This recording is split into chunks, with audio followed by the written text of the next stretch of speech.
Taylor Serrano, 1 and 2. While we did claim to have a undisputed champion, the only thing that was undisputed coming out of those fights are how damn close these two fighters are. Will we get a conclusive finish in the third installment of this trilogy? There's only one way to find out, and that's to let them fight it out. I can't wait. This is your Fight Night first look for Taylor against Serrano, the third one.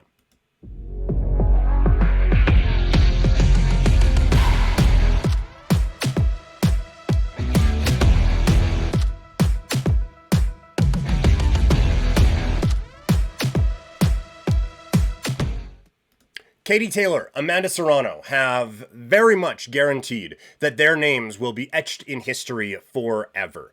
And given how things have gone in the first two fights, they will probably be side by side every time that they are mentioned. But one of them wants to pull ahead, and they will have an opportunity one more time at Madison Square Garden this weekend. This is your Fight Night first look for this monster fight. And first of all, I cannot stress this enough, how big of a moment this feels like again. You have two legends coming off of two very close fights with so much on the line. And I think also coming off of having the spotlight that you had for that second one with the undercard of the Jake Paul Mike Tyson fight being second from the top and being the fight that actually got people talking.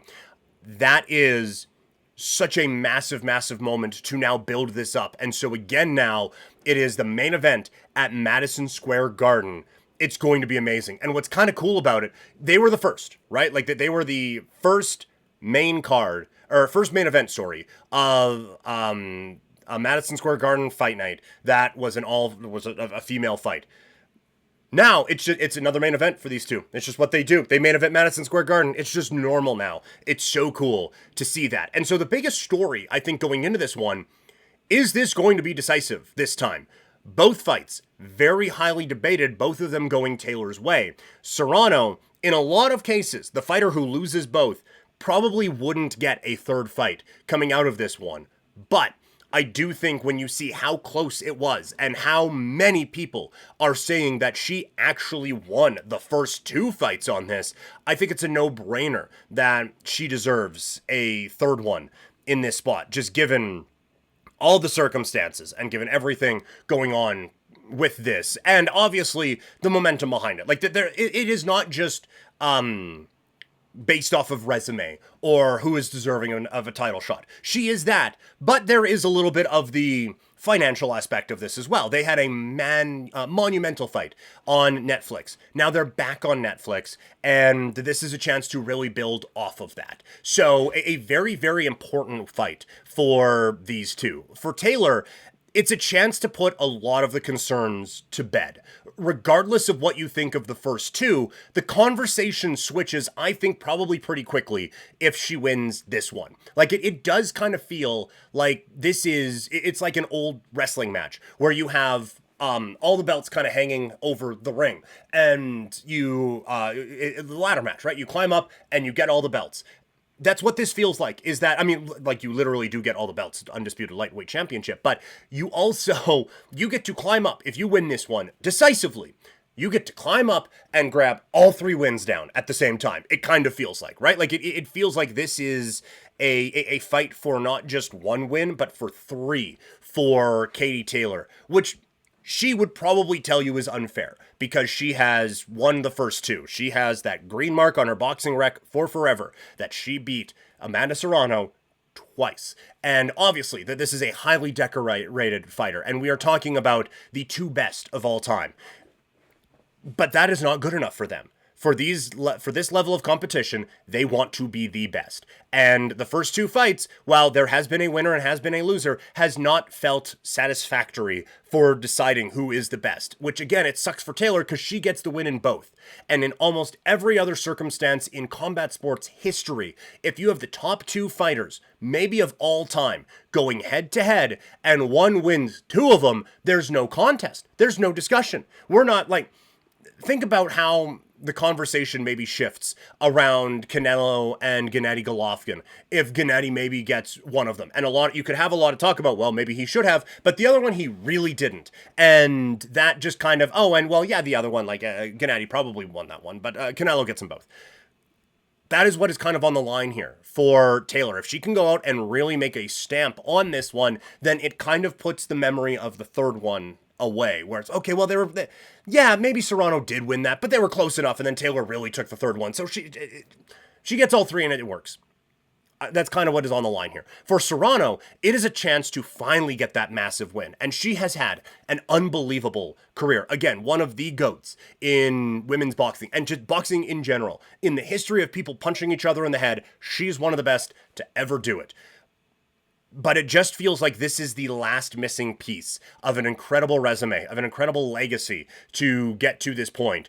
This is the last one to get one of these fights against Katie Taylor, to just hear, even if she believes, which she should, that she was the better fighter in a couple of those occasions, just to hear echoing through the Mecca at Madison Square Garden, close to where she was raised in Brooklyn, to hear the winner and new undisputed champion, Amanda Serrano, to get that validation, I think it would mean the world, and is the only thing that she hasn't got from this sport. So again, it is a chance on a massive stage to really solidify what you've been saying this whole time, that you are the better of the two. So I think it is going to be absolutely fantastic, this fight. From an actual X's and O's standpoint here, I wonder if anyone changes their style up or anything like that in this third fight to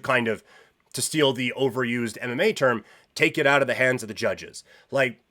And look, when you look at how their faces were marked up after that second one, I don't know if there was a whole lot that they could do aside from being able to bring a chair into the ring that they could do to knock the other one out. But you do wonder if someone, instead of, okay, well, we just threw 300 punches in this one, maybe let's throw 275, but we throw them with an extra 10% on them and try to really close this show out. Or maybe there is, on the opposite end of that, maybe there is a little bit better defense. Hey, let's not try to get marked up that much this time and turn these into these wildfire fights. Let's see if we can come out of this with our eyebrow fully intact this time and have a bit of head movement and get in on these shots and just try to not get marked up so much and make it look obvious on the defensive side of things that we are the winner here. I'm very, very curious to see what kind of adjustments are made as we get into the third fight between these two. And I am very curious. Like I said, I cannot wait for this fight, and I'm not looking past it. But I am genuinely curious about what happens after it, regardless of the outcome. If Serrano wins, you have to have a fourth, right? I'm sure some people may roll their eyes at that, but come on. Taylor had the first two wins, even though some will say she shouldn't have. Serrano gets a win here. Taylor almost deserves another opportunity to try to get it back, doesn't she? But if Taylor wins, I think regardless of how razor thin this thing feels, that has to be it. So, this could be the final chapter in this rivalry, or it could be just Act 2 in a very exciting, maybe 5-act play that these two are putting on. So just such a fascinating fight all the way around. We are going to have a ton of coverage on this fight here on Couch Potato Diary, wherever you are consuming us, podcast-wise, on YouTube, on Kick, on Twitch, all over the place. We are going to be all over this fight. As you can tell, I'm a little bit amped up for it. If you missed any of the podcasts today, we're just into part 2 of today's podcast. If you missed part 1 or just want to come back and check it out again, you can do so by bringing Couch Potato Diary with you wherever, and that is through podcast on Spotify. You can also get it on Apple Podcasts.